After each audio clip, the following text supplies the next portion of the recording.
Gracias, hermanas. El tema, como dije, es un poco amplio porque toda la primera parte yo me concentré en hacer una introducción sobre el tema de la pastoral para la vida familiar, y ustedes mismos me confirman que es un tema importante hoy en día. Ya no es importante de por sí, pero ahora cobra más importancia por esta ola que viene de libertinaje y de distorsión sobre el concepto de familia. Y bueno, yo pongo ahí la introducción que el tiempo que dediquemos al análisis y la reflexión bíblico-teológica sobre nuestra acción pastoral en el campo de la familia será valioso, ya que de esta manera podemos reorientarlo para ofrecer un servicio pertinente al tiempo, circunstancias y necesidades que nos toca vivir en la actualidad. O sea, solo quiero recalcar con esta introducción que nos tocan tiempos diferentes a los anteriores. O sea, todavía una generación anterior, lo que nuestros padres decían, hey, se va a hacer porque yo digo, y se hacía. Uno tenía respeto, ahora no. Ahora no, ahora los hijos preguntan, ¿y por qué? Y tengo derechos, y puede ser diferente. Entonces, tiene que cambiar el abordaje pastoral. Creo yo que tiene que ser más inteligente para no dar el mensaje de que solo quieres imponer por imponer, sino que estás orientando y apoyando que no se pierdan, que no se distorsionen, ¿de acuerdo? Pero esa es la idea de este tema. Reorientar el concepto de pastoral y que sea pertinente, o sea, adecuado para las circunstancias y necesidades que nos tocan vivir hoy en día. Son diferentes las circunstancias que nos tocan vivir hoy en día, ¿de acuerdo? Parece que este material sí debe estar ya en el sílabo. Por ahí ustedes lo van a encontrar. Yo lo voy a ir trabajando poco a poco para dar oportunidad de retroalimentarlo. Y bueno, como un primer subtítulo, yo hablo del impacto de los cambios psicosociales en las familias, ¿no? No lo voy a leer porque está un poco extenso. Solo quiero ilustrar que ¿qué es lo que está afectando a las familias? Los cambios psicosociales, como esto que acaba de comentar el hermano Mario. O sea, ¿qué haces cuando se está aprobando una ley que por presión, por votación o por intereses, por lo que tú quieras, pero qué haces en la familia? O sea, es un impacto para las familias. Antes, el impacto que había en las familias eran, por ejemplo, la migración. Había familias que tenían que emigrar del campo a la ciudad o viceversa. Era un impacto, pero ahora el impacto es más fuerte. Por lo tanto, tiene que cuidarse la familia como núcleo. ¿Qué es lo que dice aquí? La familia como núcleo es la que debe cuidarse, ¿sí? Primero, o sea, tenemos que trabajar hacia adentro nosotros, hermanos, con nuestras propias familias, ¿sí? Y cuidar que el impacto de estos cambios en la sociedad no sean tan fuertes como ellos esperan, ¿sí? Porque eso pretenden, pero nosotros somos responsables de nuestras propias familias, ¿sí? ¿De acuerdo? O sea, y claro, a mí me ha tocado estar en diferentes foros, donde en algunas ciudades donde me toca dar mi opinión como pastor, y yo he aprendido a escuchar, pero mi comentario siempre va en el sentido de, sí, tenemos que ser respetuosos, pero tenemos que concientizar a las personas de que las consecuencias pueden ser muy tristes y muy lamentables, y cada quien que tome su decisión, ¿de acuerdo? O sea, eso es importante. O sea, no son consecuencias menores, son consecuencias mayores al final. Es como, dos temas me han invitado a diferentes lugares, a la radio o en diferentes foros del gobierno, a dar mi opinión, porque en años anteriores yo representaba a la iglesia a nivel nacional, y yo era representante legal, entonces me invitaban.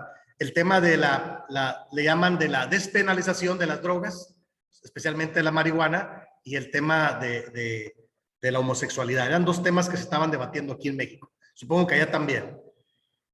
Y el tema de la despenalización de la marihuana, es todo un tema también. ¿De acuerdo?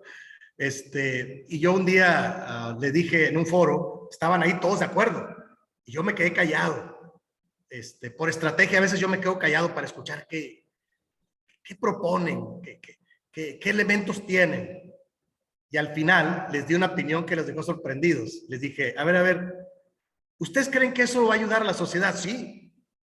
Ok, desde el punto de vista económico puede ser que sí, porque van a crear impuestos ahora para la compra de la marihuana, van a crear tiendas, ¿verdad? Negocios, ¿sí? Como negocio está bien. Y les dije yo, a mí me parece que ustedes están opinando y están dando, porque estaban dando por hecho muchas cosas.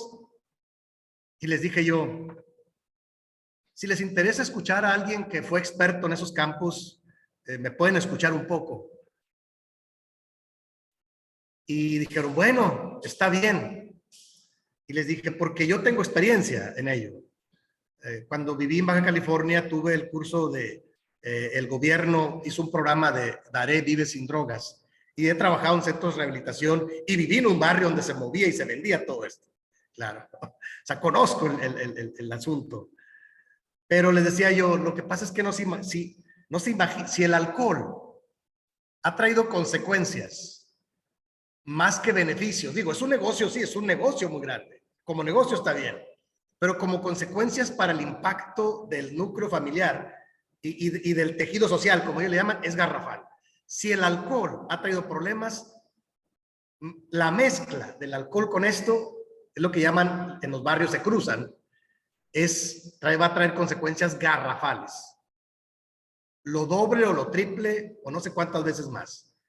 En todo esto que vivimos es menor cuando se cruzan estas dos cosas, alcohol y droga. La persona se descontrola, se desconecta, es más, y después no se acuerda de lo que hizo. Imagínense, una persona semi-inconsciente, manejando, llegando a su hogar, no sé, divirtiéndose. Le digo, me parece que no, ustedes trabajan en pro de la sociedad, pero no saben las consecuencias, porque no saben de lo que están hablando. Yo sí sé. Y si les interesa, yo les puedo dar mi opinión. Y estuve ahí debatiendo ahí con algunos de ellos y me di cuenta que este tipo de políticas se aprueban porque tienen intereses económicos, casi siempre. Claro, tienen intereses económicos, lucrativos, pero realmente ellos están puestos ahí para ver por el beneficio de las familias y no lo están haciendo en bien de las familias, están escuchando según ellos mayorías, ni siquiera son mayorías, son voces pequeñas pero con muchos intereses económicos. Bueno, no crean, hay momentos en los que yo puedo dar mi opinión y uno tiene que estar preparado como pastor, como hijo de Dios para dar este tipo de opiniones, ¿de acuerdo? Y bueno, quiero avanzar hasta aquí, hermanos. ¿Cómo están las estructuras sociales contemporáneas? Lo cierto, hermanos, es que nos enfrentamos en estos tiempos a diferentes tipos de familias. Esta primera que yo les presento aquí, la familia como núcleo, pues es la familia tradicional. ¿Están de acuerdo? Donde dos adultos de sexos opuestos viven una relación sexual aprobada con hijos propios o adoptados. Pero este modelo es el que están golpeando más. Es el más criticado, porque es el modelo tradicional, le llaman. Pero hay otros modelos de familias. La familia, como le llaman hoy en día, la familia conyugal, se forma cuando un hombre y una mujer, generalmente procedentes de diferentes familias, se unen en matrimonio o en algún tipo de unión socialmente reconocida. ¿Qué quiere decir? Que hoy en día, hermanos, legalmente, por ejemplo, acá en México, yo apenas tiene poco que me enteré, mi hijo Uciel, el mayor, también él acaba de terminar su segunda carrera y ahora él estudia la carrera de Derecho o de Leyes, como él decía, y me dice, sí, ahora es legal. En algunos estados, como el Distrito Federal, las personas se casan por ciertos años ahora. O sea, ya no es para siempre, sino ahora por ciertos años, como una prueba, a ver cómo les va. Es legal en algunos estados. Entonces, es una familia donde hay cónyuges, sí, pero incluso hoy en día se están casando aquí las parejas por el rito tradicional de los antiguos pueblos indígenas. Ya no es ni siquiera por ninguna iglesia, ahora hacen un ritual, como antes los hacían los aztecas o lo hacían los mayas u otras culturas prehispánicas. Ahora ellos hacen este tipo de ritual, ¿sí? O sea, ni siquiera es un matrimonio legal, es un matrimonio, es una unión libre, pero como dice ahí, se unen por algún tipo de ritual o de un tipo, alguna unión que es socialmente reconocida.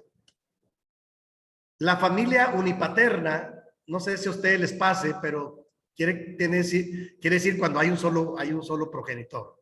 Cuando no existe la presencia de uno de los padres operativamente, o son madres solteras, hoy en día también hay padres solteros ahora. O sea, uno de los dos tiene, tiene la oportunidad o tiene el reto de educar una familia. Hoy en día es más común. Como dije, tiene sus consecuencias, ¿verdad? Hasta ahí, aquí hay series televisivas donde hablan de papá soltero, ¿verdad? ¿Qué quiere decir? Que es una persona, es un papá que está educando a sus hijos porque la mamá se fue o lo abandonó. Es un tipo de familia. Años atrás, acá en México, hubo una época en la que había muchas madres solteras. ¿Qué quiere decir? Que eran mujeres con hijos, pero no tenían marido, porque se iban a Estados Unidos a trabajar, porque cuando vivían en zona el narcotráfico los mataba, entonces se quedaba la mamá educando a los hijos. Eso era muy común años atrás, en los años 80, 90, era muy común en México, no sé allá. Pero es un tipo de familia, ¿entienden? Me explico. Pues imagínese, ay, perdón, imagínese si una familia, estando el papá y la mamá, batallamos, imagínese una sola persona, es un doble esfuerzo.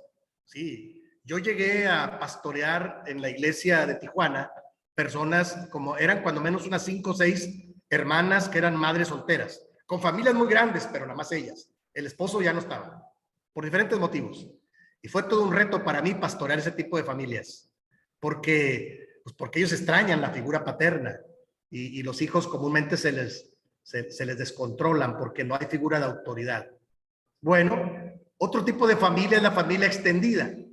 La familia extendida es un grupo vinculado por lazos de parentesco que incluyen 2 o 3 generaciones y que pueden vivir o no en una misma casa. O sea, la familia extendida, algunos le dicen que es una familia aglutinada, donde viven en una sola casa, papá, mamá, los abuelitos, los hijos ya casados. O sea, aquí también se da ese modelo de familias. Son diferentes modelos, ¿sí? Que existen en la sociedad. El siguiente tipo de familia tiene que ver con una familia corporativa. ¿Qué es la familia corporativa? Es la que se organiza alrededor de un número de actividades importantes que se desarrollan en común. Algunos grupos, por ejemplo, son los grupos indígenas, los grupos religiosos, etcétera. Sociológicamente, nosotros somos una familia corporativa, ¿de acuerdo?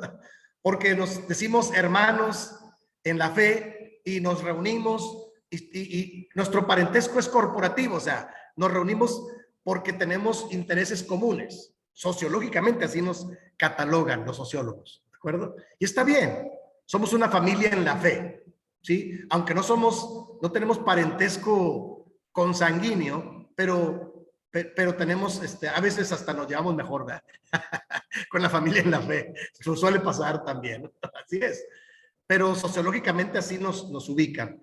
Y bueno, hay diferentes tipos de familias y la familia consanguínea está basada en la relación de sangre. Perdón. Esta relación puede darse por la línea descendente de un antepasado hacia sus sucesores. O sea, es la familia en la carne, como nosotros decimos, ¿sí? O sea, son mis hermanos, mis tíos, mis abuelos, o sea, es la familia extendida, es la familia en la consanguínea. A veces no toda la familia pertenece a la misma iglesia. Y bueno, ahí, hoy en día, por ejemplo, déjenme les hablo de un modelo de familia que yo he observado ahora. Apenas tuvimos la experiencia el día de ayer.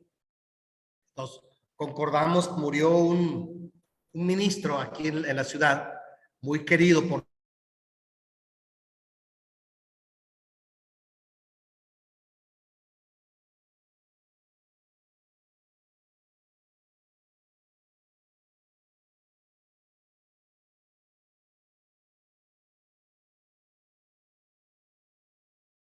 querido, pero el detalle es a la hora del culto, el hermano, por ejemplo, uno de sus hijos se casó con una joven de la iglesia adventista del séptimo día y él se congrega allá. Y el otro se casó con una joven de la iglesia pentecostés y se congrega allá. Fueron muy respetuosos de la iglesia de Dios porque pues, éramos mayoría. Su mamá de ellos, la hermana Elisa, y dos de sus hijos están con nosotros, ¿sí? La mayoría, vamos a decirlo, pero ahora es el tipo de familia que se ve, hermanos. O sea, no siempre la familia consanguínea es familia también en la fe. A veces son de diferentes tradiciones o diferentes iglesias. Y bueno, lo que quiero ilustrar con esta estructuras sociales contemporáneas o diferentes modelos de familias es que existen diferentes modelos de familias hoy en día y existen también lo que llaman experiencias familiares. ¿Qué es una experiencia familiar? Esto que a veces no está tan aceptado, pero que ahora se logra hacer, lo que llaman la equidad de género, parejas de un solo sexo, mujeres con mujeres, hombres con hombres y forman una familia. La pregunta aquí es, ¿qué podemos hacer nosotros pastoralmente para atender y llegar a este tipo de familias? Tenemos que tener una estrategia pastoral, ¿están de acuerdo? Porque, como dije yo al principio, no ganaríamos mucho si solo los criticamos o los rechazamos, porque entonces es como ser muy selectivos. Yo la propuesta que hago es que trabajemos con las familias. Y las familias a veces lo que necesitan es ser orientadas, porque la familia se desorienta, porque la familia de repente entra en una crisis de problemas y no saben cómo solucionarlos. Y siempre se necesita la acción pastoral para ayudar a las diferentes modelos o tipos de familias que existen y que puedan surgir, ¿de acuerdo? O sea, creo que nosotros estamos posicionados como líderes, como hijos de Dios, como pastores, ¿qué es lo que nos respalda a nosotros? El testimonio. Cuando yo platico con alguien que está dudando si se va a otro modelo de familia, yo le digo, mira, a mí me ha funcionado esto para tener una familia estable y con la bendición de Dios. O sea, no, ¿quién dice que la familia tradicional ya pasó de moda? ¿O quién dice que no funciona? Cada quien tiene diferente experiencia, pero yo digo que sí funciona, porque hasta hoy en día, por la gracia de Dios, lo hemos podido mantener y bendito Dios, se convierte en una familia de bendición para nosotros mismos y para los demás. Bueno, ¿sabes? Tienes que recurrir a tu testimonio. ¿Están de acuerdo? Y por eso, hermanos queridos, es que nosotros tenemos que crear una estrategia pastoral, porque hoy en día existen diferentes modelos, aunque no nos gusten, existen diferentes modelos. ¿Están de acuerdo? ¿Cómo ven? ¿Qué opinan, hermanos? ¿Qué es con lo que ustedes se han topado? Cuando hablamos de diferentes estructuras o modelos contemporáneos de familias. ¿Es lo mismo allá donde ustedes están? Yo entiendo que sí, que también se dan los mismos fenómenos sociales de que a veces las familias se desestructuran, se desorientan, porque yo creo que entra en una etapa de problemas y no sabe cómo solucionarlos. Es como, ¿qué hace una familia cuando de repente surge uno de los hijos y uno de los hijos o hijas de repente dice, es que yo quiero ser como mis amigas o mis amigos y quiero, decido, diferente? ¿Qué hay que hacer ahí, hermanos? ¿Cómo ven? ¿Qué opinan? Es que quiero pertenecer a una familia diferente. ¡Wow! Es toda una crisis para la familia. ¿Están de acuerdo? Y pudiésemos empezar, más adelante lo vamos a ver, claro, yo tengo una propuesta bíblica, claro, que está sustentada en la Biblia, pero así de entrada, de inicio, como un primer acercamiento, ¿qué haríamos? Si de repente llega alguien de nuestra propia familia y dice, es que yo estoy pensando diferente. ¿Cómo ven? ¿Qué haríamos? ¿Qué opinan? ¿Qué se les ocurre que pudiésemos hacer? Ustedes díganme. Yo tengo un hijo de 16 años y una nena de 9. La Sí, verdad hermano. que me quedo helado. me quedo helado, no sé qué hacer. Sí, hermano. Me deja petrificado, o sea, si me llega a decir así, la verdad que no sé qué hacer. Sí, ok. Ok, hermano Ricardo.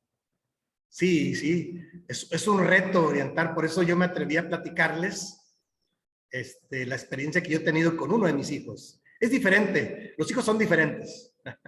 Con el mayor, bendito Dios, yo no he batallado tanto. El mayor, mi hijo Uciel, es un chavo que desde niño yo le decía, hijo, hay que hacer esto. Sí, papá, hasta la fecha, gracias a Dios, todavía, aunque él es el mayor, en la iglesia, cuando él aprendió a tocar música, yo le decía, hijo, hay que dirigir unos cantos. Sí, papá. Entonces él me acompañaba a todos los oficios que yo hacía, bodas, funerales, presentaciones, campañas, él me acompañaba. Y yo le decía, hay que hacer esto y esto otro para que yo pueda entrar a dar el mensaje. Sí, sí, papá. Entonces él siempre creció conmigo, gracias a Dios. Pero ya los otros ya no pude tanto porque son diferentes, aparte, son diferentes. Sí, por ejemplo, para ir a la iglesia, el mayor siempre decía, vámonos, papá, a la iglesia, hay que estar temprano para atender a los hermanos. Los otros dos no, los otros dos dicen, no, es que estamos cansados y es que necesitamos tiempo y son diferentes. Entonces tienes que buscar la manera de, de que ellos también encuentren satisfacción en servir a la obra de Dios. Es todo un reto, hermanos. ¿Están de acuerdo? Es todo un reto hoy en día que estas nuevas generaciones, como ya lo dijimos, escuchan otros mensajes, tienen otros criterios a veces, se batalla un poco más. Por lo tanto, lo primero que tenemos que hacer es orar por ellos. ¿Están de acuerdo? Sí, lo primero es que tenemos que ponernos a orar. Señor, tú darles dirección, no permitas que se pierdan en las diferentes filosofías que hoy existen. Y segundo, tener comunicación con ellos. Eso es importante. O sea, dialogar, escuchar. Porque si se rompe la comunicación, ya no nos damos cuenta de lo que está pasando. Hay que tener cuidado. Primero orar y después dialogar. Que Dios nos dé la sabiduría para saberlos escuchar. Y tercero, me parece que nosotros tenemos que orientarlos. Y a veces la orientación es dura, pero tiene que ser una orientación con una estrategia pastoral. Eso es lo que yo estoy proponiendo en cualquiera de estos modelos de familias. Y como dije, y los nuevos que puedan surgir. O sea, yo estoy convencido de que cada uno de estos modelos son diferentes, pero todos necesitamos la ayuda de Dios. ¿De acuerdo? Y entonces ahí hay que tener una estrategia pastoral para acercarnos y no solamente para alejarlos. Pero es todo un reto con las nuevas generaciones. Sí, hermanos, ¿cómo ven? ¿Qué opinan de esto? ¿Les ha tocado a ustedes trabajar con diferentes modelos de familia, convivir con diferentes formas de familias?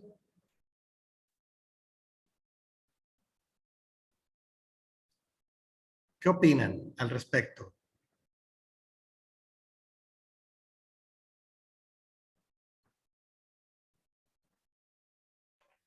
Es un tema complicado, ¿no? Sí, hermanos. Yo le voy a dar una anécdota. Justo acá en Argentina estamos por hacer el censo Sí. nacional. Sí. Y bueno, yo como docente estoy en el tema del censo para censar. Y estaba haciendo el censo digital y una de las preguntas que le tengo que hacer a la sociedad es justamente eso. Es decir, bueno, a ver, ¿qué clase de familia es? ¿Cuántos son los integrantes? ¿Qué sexo es? ¿Y con qué sexo se identifica usted o quiere ser usted? Okay. Es la pregunta que yo le tengo que hacer en el censo. Ok. Imagínese, también yo la verdad que quedé certificado porque es algo que la verdad que no esperaba que esté en el argentino. Así que esa es una anécdota que me sale ahora que está hablando sobre este tema, ¿no? La verdad que es increíble. Sí, sí, gracias, hermano. Claro que sí. Esa es una buena estrategia, hermanos. Para trabajar con las familias, empezar a trabajar, hay que hacer un censo. ¿Qué tipo de familia somos? Nombres, edades, oficios, a qué se dedican. Entonces, es una buena manera de enterarse de cómo está conformada la congregación. Es una buena idea, porque de repente a veces no sabemos. La gente, sobre todo en iglesias más grandes, la gente llega y se va, pero y algunos nos conocemos de años, ¿verdad? Bueno, ahí no hay duda, nos conocemos de años, pero otros no. Y uno se lleva sorpresas, ¿no? Uno se puede llevar sorpresas. eh, y es interesante saber, para saber qué atención pastoral le podemos dar a los diferentes modelos de iglesias, perdón, de familias que van surgiendo en la iglesia. ¿Sí? Hoy en día, lamentablemente, no todas tienen el modelo tradicional o como núcleo. Son diferentes. Y yo lo que digo es que todas merecen ser pastoreadas y atendidas. Es un reto más grande, pero me parece que sí se puede asumir un reto de poderlas pastorear y poderlas acompañar, pero sobre todo poderlas orientar. ¿De acuerdo? Como yo decía, ¿se acuerdan cuando vimos en la introducción el círculo hermenéutico? ¿Cuál es la situación actual? ¿Qué dice la palabra de Dios y qué tipo de acción pastoral vamos a tener con esta familia?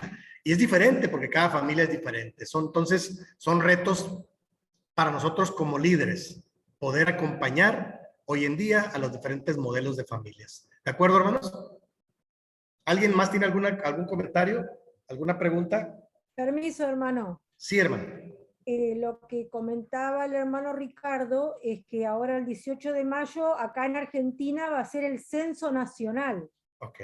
O sea, esto que el hermano plantea viene de parte del gobierno, que Ok. él como censista que va a trabajar, Sí. tiene que preguntar en la casa que llega con qué sexo se identifica y qué, o sea, qué quiere ser. Sí. O sea, Okay. el gobierno está atacando por todos lados y dando las opciones para que se viva un libertinaje realmente. Sí, ok.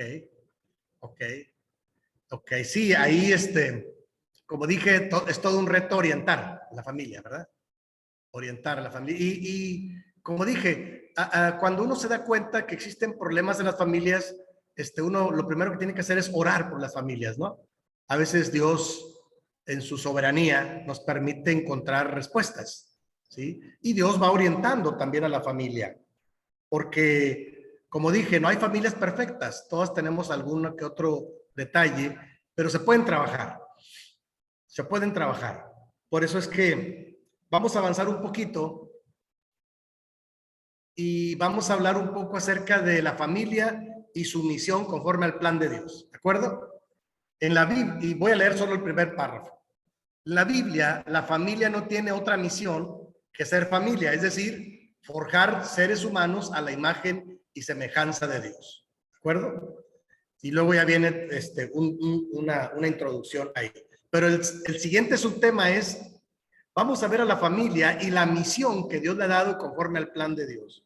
¿Cuál es la misión cuál es la misión que ha tenido la familia en la iglesia y en la sociedad? Bueno, la familia tiene un propósito muy importante y nosotros lo vamos a estar trabajando en este siguiente subtema, la familia y su misión conforme al plan de Dios. Y aquí, hermanos, yo quiero concentrarme aquí en el diagrama, a ver hasta dónde le avanzamos y después lo vamos a retomar para el siguiente miércoles. Miren, el diagrama o el que pongo ahí yo, lo presento de esta manera. Por un lado, la Biblia presenta el plan de Dios. Aquí está el proyecto de Dios. Aquí está el proyecto de Dios. Génesis 1, 27 y 28, Mateo 19 del 4 al 6. ¿De acuerdo? Que me gustaría que le diéramos lectura a esos dos pasajes bíblicos para saber de qué estamos hablando. Y por otro lado, en el otro extremo está la realidad que vive la humanidad. Pero primero me gustaría que nos centráramos en cuál es el propósito de Dios para la familia. Génesis 1, 27 y 28. ¿Alguien me ayuda, hermanos, a leer, por favor, para avanzar?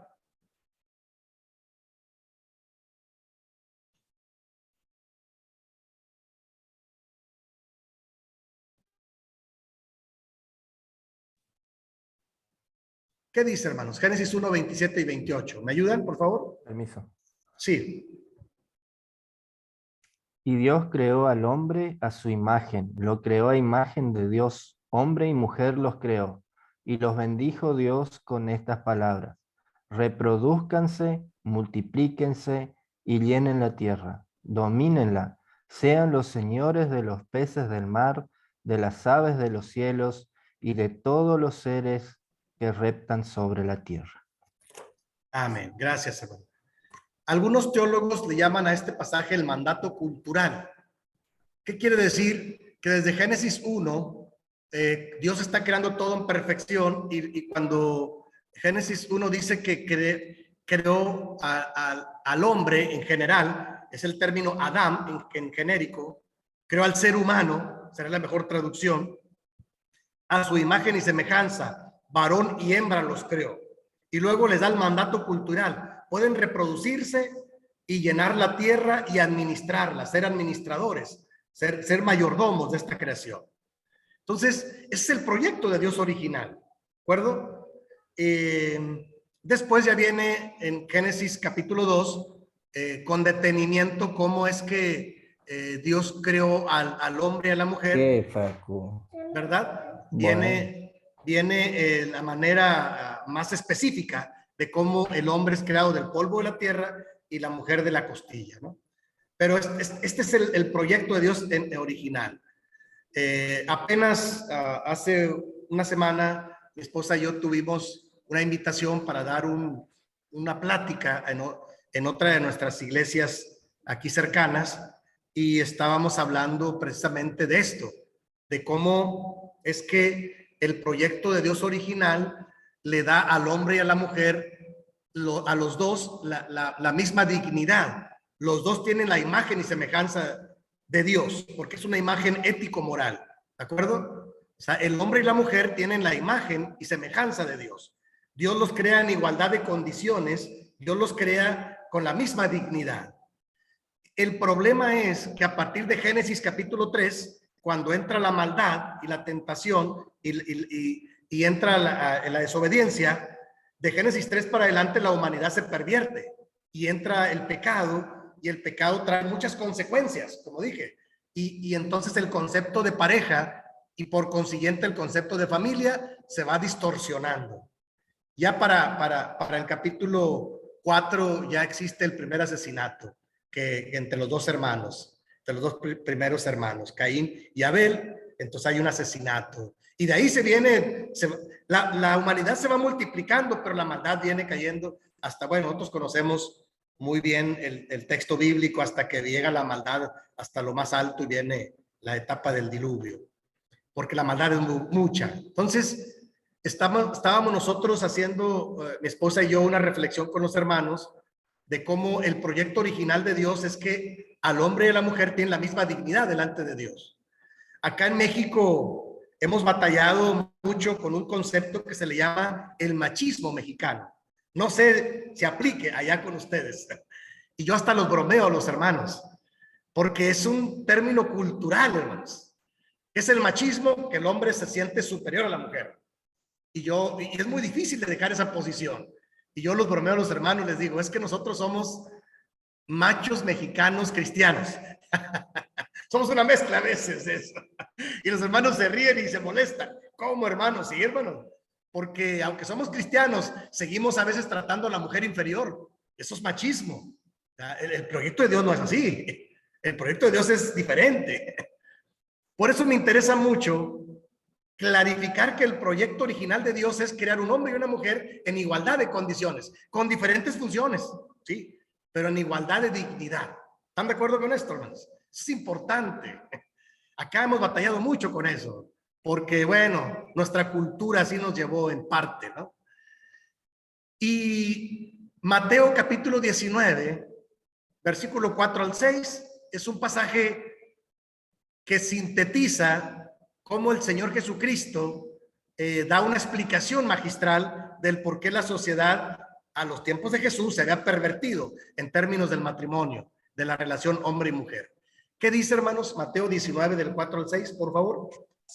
Permiso. Jesús respondió, ¿no ha leído las Escrituras? Allí está escrito que desde el principio Dios los hizo hombre y mujer, y agregó, esto explica que el hombre deje a su padre y a su madre y se una a su esposa y los dos se convierten en una sola carne, como ya nos ha dicho, sino uno en uno solo. Amén. Gracias. Este pasaje que yo pongo ahí, hermanos, está en el centro de una ocasión en la que le hacen al maestro una pregunta para tentarlo, ¿sí? Para confundirlo. Es una pregunta capciosa, decimos acá. Y entonces la pregunta ¿es lícito dar carta de repudio a la mujer por cualquier causa? Y el maestro da la enseñanza. Y todavía los escribas y fariseos todavía lo siguen tentando. Dicen, porque Moisés lo permitió. ¿A qué se refiere? Que en el libro de Deuteronomio y de Números hay una serie de leyes, donde se les permitía a los israelitas dar carta de repudio, como una carta de divorcio a la mujer, si no cumplía con las expectativas que ellos tenían. Y la respuesta de Jesús, ahí en Mateo 19, es magistral. Y el Señor Jesús le dice, sí, Moisés se los permitió, pero por la dureza de vuestro corazón. Pero en un principio no fue así. Y entonces viene la orientación. ¿A cuál principio se refiere? Génesis 1, 27 y 28. Cuando Dios creó todo en perfección. Entonces, la explicación del maestro es magistral. Las culturas han ido distorsionando esta relación y por consiguiente el concepto de familia, pero en un principio no fue así. Dios lo diseñó de manera perfecta, como dice allá el proverbista. Dios creó todo en perfección, pero el hombre buscó muchos problemas, muchas cuentas. Entonces, en Mateo 19, el Señor Jesús da una explicación magistral. Vamos, en otras palabras, ¿por qué se permitió desde Deuteronomio y de Números, desde el Pentateuco, que los israelitas tuvieran una relación de poligamia de diferentes mujeres por la dureza del corazón? Pero en un principio no fue así. El Señor creó un hombre y una mujer. ¿De acuerdo?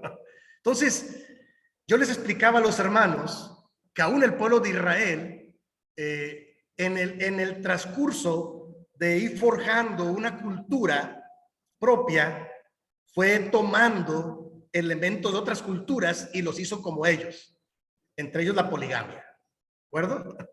Sus consecuencias trajo, claro que sí.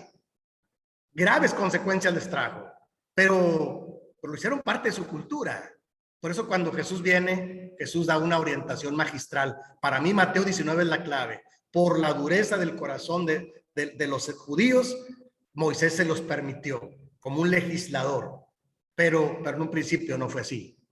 Entonces, ¿cuál es la enseñanza que nos queda para la pareja, para la familia? Dice ahí que la familia, estamos hablando de la pastoral para la familia, debe ser un espacio de crecimiento fundado en el amor, aire de armonía, una comunicación vinculativa y un sentido de pertinencia y valoración. El proyecto de Dios debe mantener nuestra imagen de ser, debe mantener nuestro ser como imagen de Dios, del hombre y de la mujer.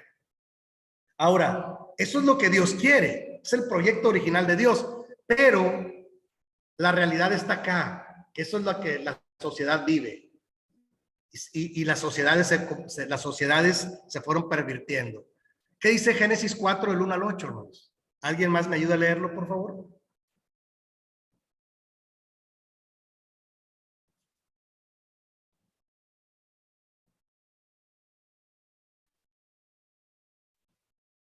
Adelante, hermanos.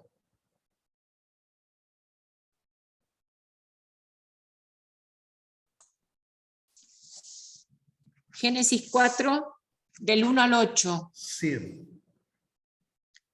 Ahora bien,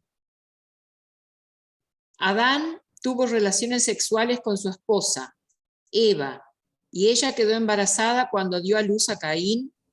Dijo, con la ayuda del Señor he tenido un varón. Tiempo después dio a luz al hermano de Caín y le puso por nombre Abel. Cuando crecieron, Abel se hizo pastor de ovejas mientras que Caín se dedicó a cultivar la tierra. Al llegar el tiempo de la cosecha, Caín presentó algunos de sus cultivos como ofrenda para el Señor. Abel también presentó una ofrenda, las mejores partes de algunos de los corderos que eran primicias, eran primeras crías de su rebaño. El Señor aceptó a Abel y a su ofrenda, pero no aceptó a Caín ni a su ofrenda. Esto hizo que Caín se enojara mucho y se veía decaído. ¿Por qué estás tan enojado?, preguntó el Señor a Caín. ¿Por qué te ves tan decaído? Serás aceptado si haces lo correcto, pero si te niegas a hacer lo correcto, entonces ten cuidado. El pecado está a la puerta, al acecho y ansioso por controlarte, pero tú debes dominarlo y ser su amo. El 8. Cierto día Caín dijo a su hermano, salgamos al campo. Mientras estaban en el campo, Caín atacó a su hermano y lo mató. Gracias. Gracias. Esa es la realidad que vive la humanidad después de la caída en Génesis capítulo 3. O sea, realmente las culturas, hermanos, mire qué curioso, están en los opuestos. Por un lado, nosotros tenemos el proyecto de Dios original y restaurado por el Señor Jesús en Mateo 19, explicado. Y por otro lado tenemos la gran realidad desde Génesis capítulo 4. Aquí es el primer asesinato. Imagínense qué dolor para la primer pareja y la familia. Entra la maldad, el dolor, y la familia empieza a tener grandes problemas. Y de ahí, hermanos, no ha parado. No ha parado. A menos que una familia acepte a Jesús como su Señor, se convierte en una familia restaurada. Por eso, de ahí el tema que yo elijo en los meses de diciembre. Familias restauradas por el amor y el poder de Dios. Y preparo toda una serie de dinámicas y de predicaciones para que la familia entienda que las familias necesitamos estar siendo restauradas por el amor y el poder de Dios. Y hablo del perdón, hablo de la disciplina, hablo del desarrollo de las familias, hablo de diferentes temas desde el texto bíblico, ¿sí? Para orientar a las familias. Y termino haciendo oración, haciendo un convivio, porque las familias necesitan ser restauradas. Me encuentro luego con que hay familias que están peleadas, hay familias que están dolidas, hay familias que están sufriendo por una pérdida. Cada familia sabe lo que vive y son diferentes cosas. Por eso, hermanos, me voy a quedar aquí en la línea punteada. La línea punteada, yo pongo una pastoral para la familia. Y aquí me voy a quedar para poderlo retomar el próximo día miércoles. El día miércoles me voy a concentrar en esto. ¿Cómo forjar una pastoral para la familia hoy en día? ¿Qué dice la palabra y cómo lo podemos hacer de manera práctica? ¿De acuerdo? Entonces, por ahí yo me voy a concentrar, ahí me voy a quedar. La propuesta que yo tengo es forjar una acción, un trabajo, una estrategia pastoral para atender la familia hoy en día, en los tiempos que nos toca vivir. ¿Cómo ven, hermanos? ¿Vamos bien? Hasta aquí estamos en la parte final, por cuestión del tiempo. Pero quiero saber si hay algunas preguntas, algún comentario, ¿sí? Espero que el diagrama explique un poco cómo es que las cosas se mueven.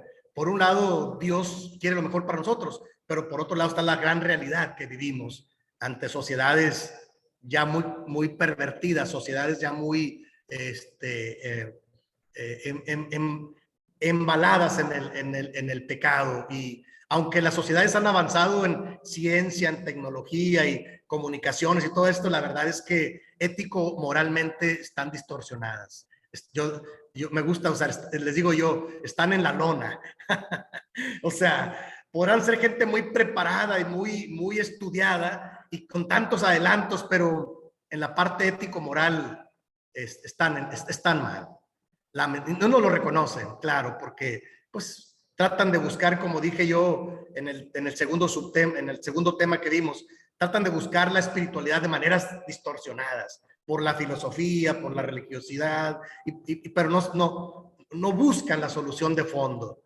Y bueno, nosotros tenemos que forjar entonces una estrategia para que la familia no se siga distorsionando. Ese sería un gran reto, pero eso lo vamos a platicar el próximo miércoles, darle el tiempo para forjar una estrategia que nos permita, que sea práctica y que nos permita trabajar con nuestra propia familia y trabajar con otras familias para que Dios las esté restaurando. ¿Cómo ven, hermanos? Estamos en la parte final. ¿Algún comentario, alguna pregunta hasta aquí? ¿Qué opinan?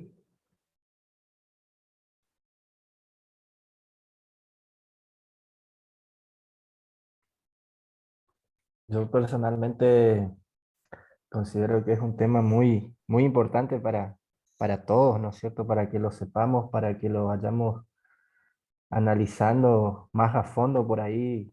Eh, yo como siendo padre de dos chicos, eh, por ahí me viene muy bien esto porque en algún modo, ¿no es cierto?, nos ayuda por ahí a, a criarlos y a por ahí protegerlos de todo esto que estamos viviendo en la sociedad de hoy, ¿no es cierto? Sí, así es, hermano. Gracias a Dios. Esa es la idea. La idea es que nosotros lo que recibamos lo podamos aplicar primero nosotros como familia. Esa es la dinámica. Si a nosotros nos funciona, nos sirve, nos edifica, vamos a estar equipados para orientar otras familias. Imagínense cuántas familias no hay en la iglesia. Por eso es que, bueno, el miércoles les voy a plantear, yo tengo esta propuesta de abrir un departamento de la familia. Así como hay departamentos diferentes, para mí es importante que exista un departamento de la familia, que se toquen los temas y que se desarrollen y que se esté al pendiente de diferentes problemáticas. Me parece que en muy pocos lugares lo tenemos. De hecho, aquí en México no lo hemos tenido. Yo tiene algunos años que he estado insistiendo y voy a seguir insistiendo. En el mes de julio, nosotros tenemos el próximo concilio nacional ministerial, son puros ministros que vamos a ir. Y yo ya estoy anotándome ahí y yo es una de mis propuestas que yo llevo. Hermanos, si queremos realmente trabajar pastoralmente con la iglesia y queremos potenciar la iglesia, tenemos que atender las familias. ¿Sí? Y empezando con las familias de los líderes, porque yo ya me las sé esas, yo ya trabajé con la mayoría. Entonces no me pueden decir que no se necesita. Es una gran necesidad. Y si logramos restaurar a otras familias que lleguen, gloria a Dios, será una bendición. Es como que la iglesia tendría su lugar en la sociedad. Yo cuando conozco personas que no son de la iglesia, preparadas, ¿a qué te dedicas? Me dicen, yo soy un pastor cristiano. Ah, sí. No lo miran un poco mal. Sí, me dedico a restaurar familias. ¿Cómo está tu familia? Ah, no, pastor, está bien, qué bueno. El día que tú gustes, platicamos. ¿Y usted tiene familia? Sí, mira, aquí está mi familia, bendito Dios. Y vamos siempre hacia adelante con la ayuda de Dios. Dios me ha permitido tener una bonita familia para la gloria de Dios. Me ha costado mucho trabajo. Nos ha costado desvelos, oraciones, capacitaciones, pero con la ayuda de Dios, Dios nos ha permitido, mi esposa Olimpia y a mí, tener un testimonio como familia. Donde llegamos, somos una familia de bendición, donde vamos, al lugar donde llegamos. Y entonces nosotros ayudamos a las demás familias.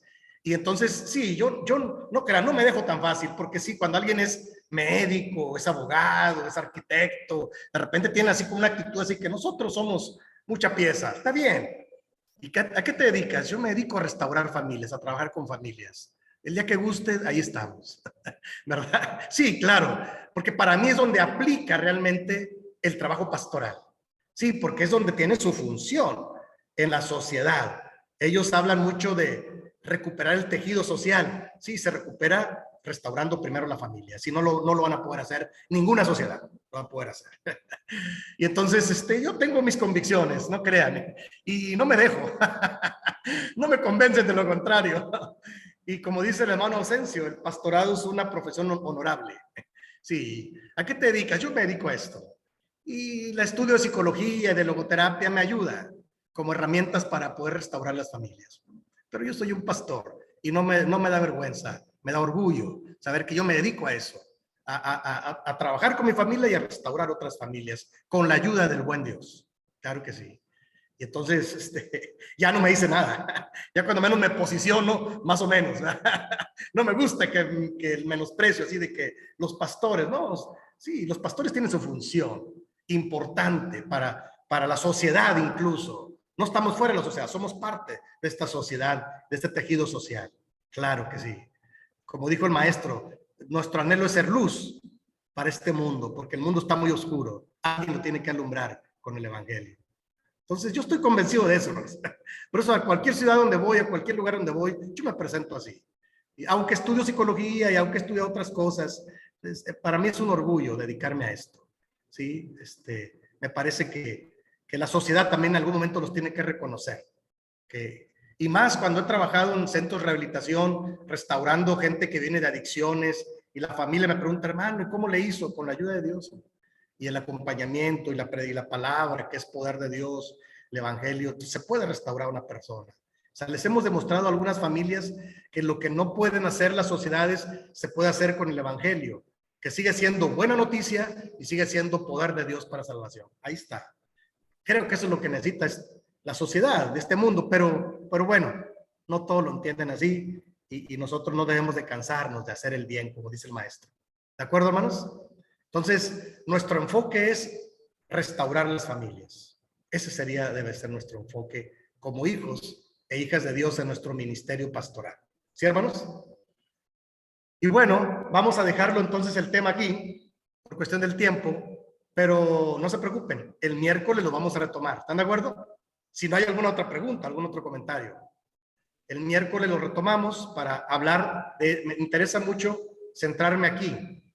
La familia y la estrategia pastoral que vamos a usar para atenderla, ¿sí? Ajá. Y vamos a hablar también de esto, ¿de acuerdo? Eso lo dejamos para el próximo miércoles, con la ayuda de Dios. Entonces, si no hay alguna otra participación, vamos a orar. Si hay alguna participación, los escucho. Con todo gusto. Permiso, hermano. Sí, hermana, adelante. Yo creo que este tema, esta clase fue excelente. Y bueno, hablando de propuestas, ahí en la tarea van algunas. Qué bueno que usted va a ser representante de nosotros como alumnos en el próximo concilio. Y yo creo que hay mucho trabajo que hacer, a lo mejor nosotros como, y bueno, más en nuestro país, que las mujeres no tenemos todavía voz y voto, pero bueno, teniendo un excelente representante, hermano, por favor, tome en cuenta algunas de las ideas que nosotros, bueno, yo hago ahí las propuestas. Yo creo que es muy importante que nuestros ministerios crezcan, que podamos ampliarlos, que podamos retomar incluso los que se han dejado de trabajar y seguirnos capacitando para poder ayudar a las familias de afuera, ¿no? Pero siempre y cuando podamos atender a las familias de adentro que pues a veces estamos todas desbalagadas y sin ser atendidas. Bendigo a Dios por su vida, mi hermano. Muchas gracias por la clase. Gracias, hermana Esmeralda. Muchas gracias. Claro que sí, hermanos. Sí, yo soy muy respetuoso del concilio, pero bueno, los que han estado ahí me conocen. Yo cuando estoy convencido de algo, yo lo propongo y si no se aprueba, no importa. Le digo, hermano, yo seguiré proponiendo y seguiré trabajando. Pero ojalá y el concilio abra su panorama para actualizar el trabajo pastoral. Es donde yo me sitúo. Yo ahora no voy como administrador, ni no tengo ningún título, pero soy un pastor con la experiencia que Dios me ha dado en la iglesia y con la experiencia que me ha dado entre las familias donde he trabajado en diferentes lugares. Y eso me seguiré dedicando a eso, porque a mí me gusta. Pero ojalá y podamos incorporar aspectos importantes desde la administración para apoyar a las familias de la iglesia y atender a las de afuera también. Ojalá Dios nos ayude, claro que sí. Pues vamos a orar, hermanos, ¿les parece? Vamos a orar y el miércoles regresamos para retroalimentar el concepto y hablar un poquito de la tarea que va a quedar pendiente de este tema. ¿De acuerdo? Entonces, acompáñenme a orar. Bendito Dios y Padre nuestro, muchas gracias. Gracias por la oportunidad que nos has dado de estar juntos, conectados en un mismo espíritu y una misma fe. Yo te pido que tú bendigas a cada familia de las que estamos representando. Anhelamos que tu gran bendición nunca falte en nuestros hogares, que tú seas un Dios proveedor de todas las cosas que necesitamos, pero sobre todo que seas un Dios restaurador. Padre, te pedimos estas cosas sabiendo que tú eres soberano y tú tienes el poder para bendecir y restaurar a nuestras familias. Líbranos del malo y del mal y danos tu dirección y tu provisión en todo tiempo. Te lo pedimos, te lo rogamos, confiados en el nombre de Jesucristo, nuestro Salvador. Amén. Gracias, hermanos. Muchas gracias. Dios los bendiga.